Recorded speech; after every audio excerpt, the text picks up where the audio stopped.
What's up, everybody? It's me, Aaron P, the motherfucker to be. We are back. Welcome the fuck back to Stupid Movie Tuesday, where I talk about movies. It's been a while since I've done a show. I've been moving and shaking, doing things around Hollywood and stuff. Just haven't had the time to record it. It's not that I didn't want to. It's just I was busy doing other things in the entertainment world. But we are back. I want to thank everybody first and foremost before I introduce my guest.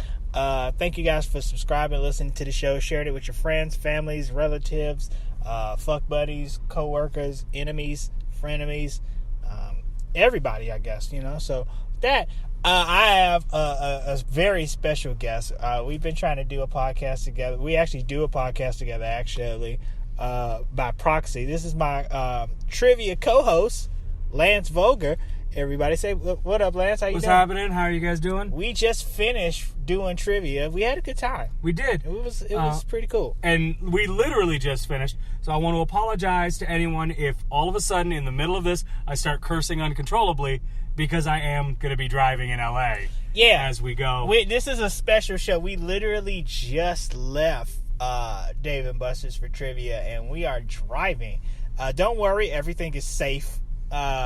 I have my hands on the wheel. Yeah, Lance is driving. I'm the one holding everything recorded. I'm sitting in the passenger seat. We are driving in LA, though.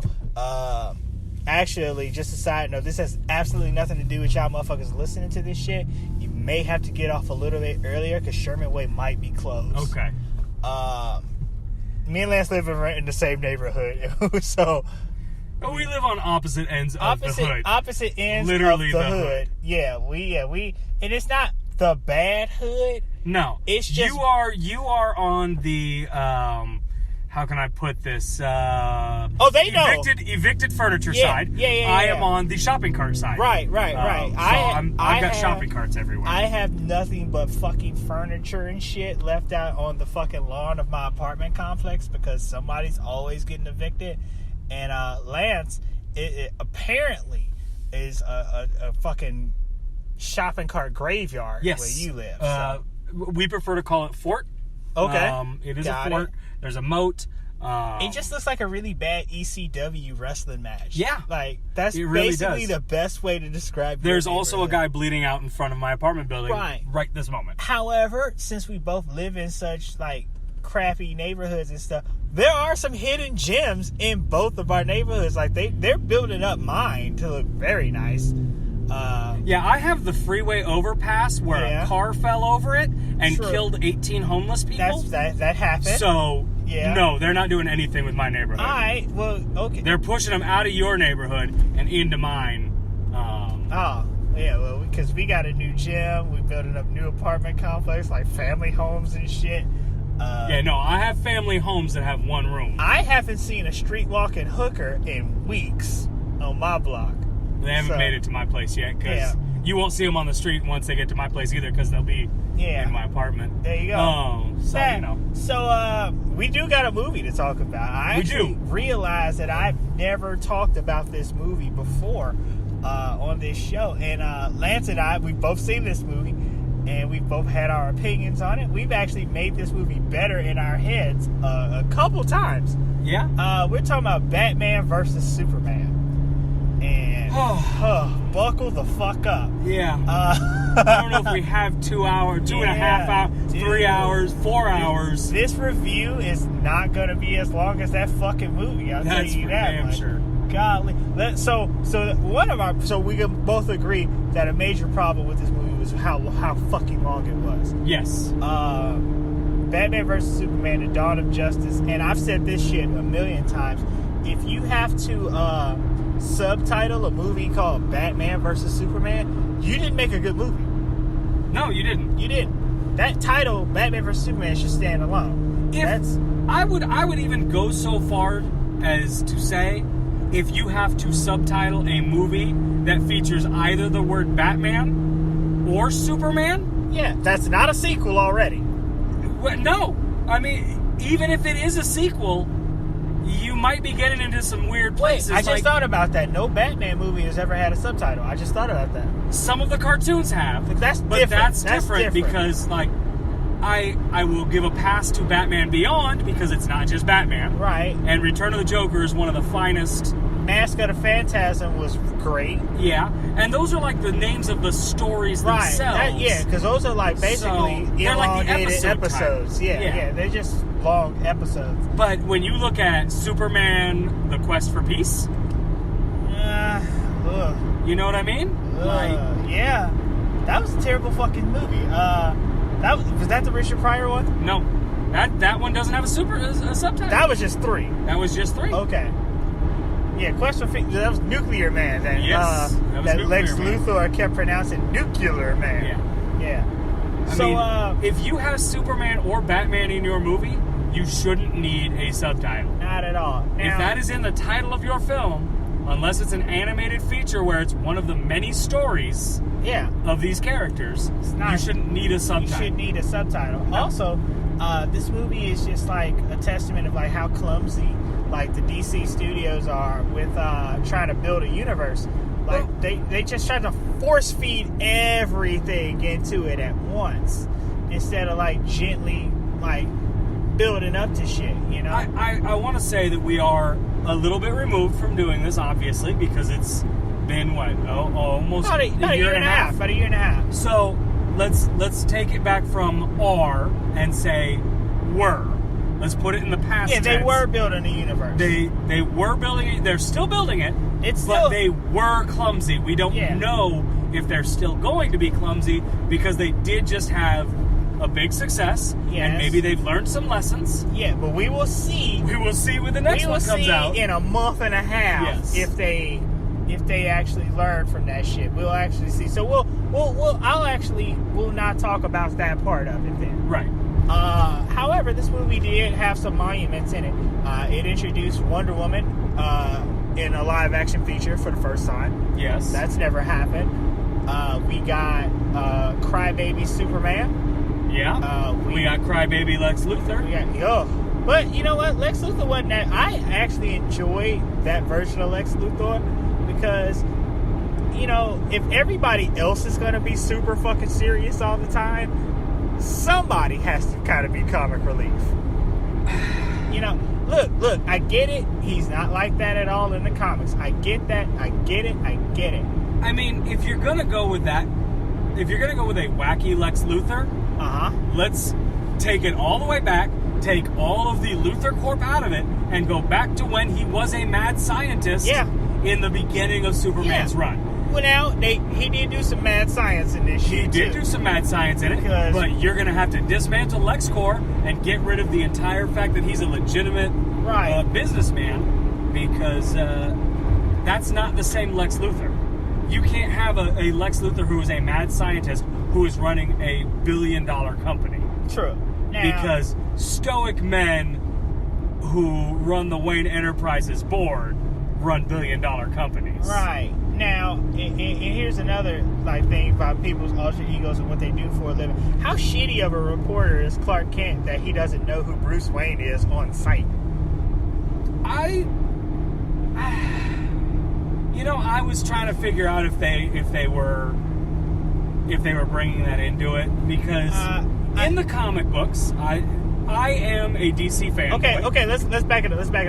Let's get out of the comics real quick, because in this movie, in Batman v Superman, they already established that Gotham City and Metropolis are separated by a lake. They're right next to each other. Yeah. There's a Wayne Corp building in Metropolis that they established at the beginning of this movie. So, back to my question. How shitty of a reporter is Clark Kent that he has to ask who Bruce Wayne is?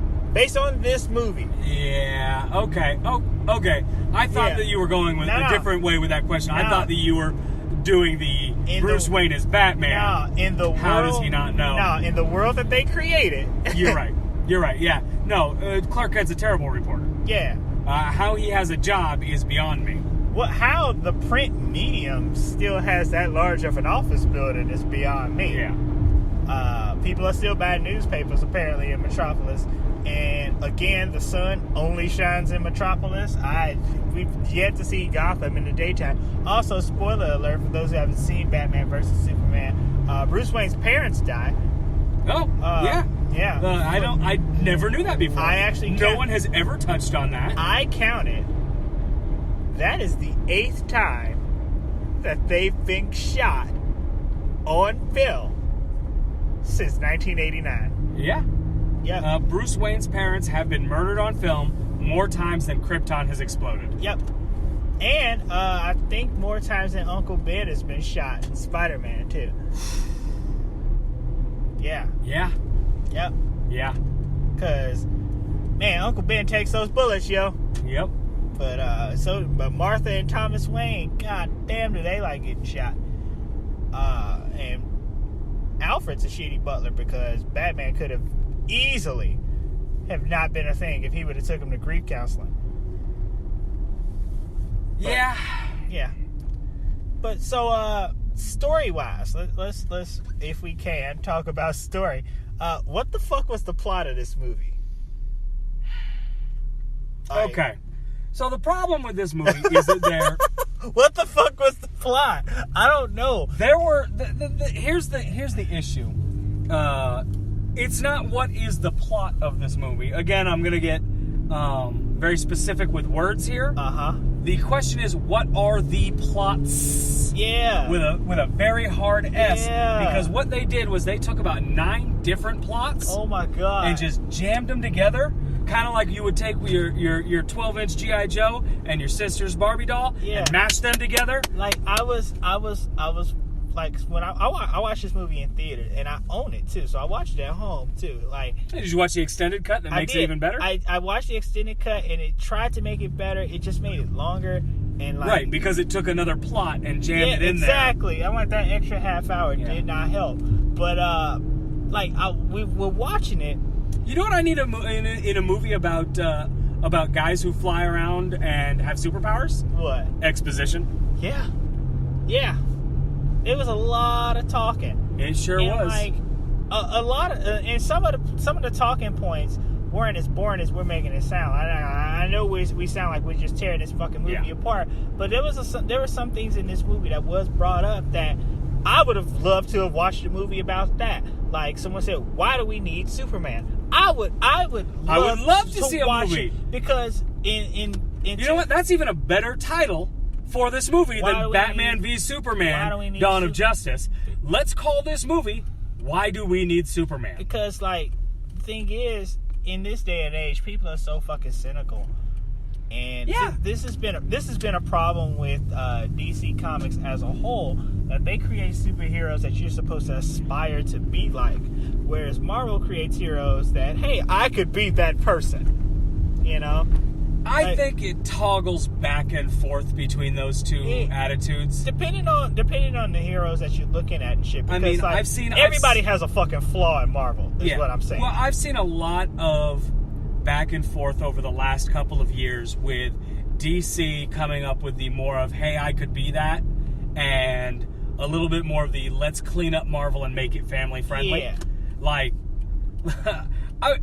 I actually just saw a thing about Marvel movies. Also, Marvel, you talking about the movies being family friendly. Oh, the comic books too. I've seen it. I mean, don't get me wrong. They also released their Max line and all that stuff. But the characterization of the characters. They just gave the Punisher the War Machine suit. Yeah. So, oh Jesus, that's gonna be a murder fest. Just saying. But no, like there was a Marvel movie ready to be made for Wolverine, starring Bob Hoskins. That's right. I remember that. Because Wolverine, short, little, mean furball. Yeah. I remember that. Played by Bob Hoskins. Bob fucking Hoskins. Like, that is the Marvel. Hold on. For those who don't know who Bob Hoskins is, if you watched Hook, he was Smee. Who Framed Roger Rabbit. Mario from Mario Brothers. Yeah. He looks like Phil Collins. Yeah. Phil Collins was in Hook, too, by the way. Oh, nice. Yeah, he was a cop. So, yeah. But, I mean, that is like the dirty, gritty Wolverine that we could have gotten. And don't get me wrong, Logan, great film. Great, yeah. Okay. But they sure did clean up Hugh Jackman and make him all pretty. But here's another one.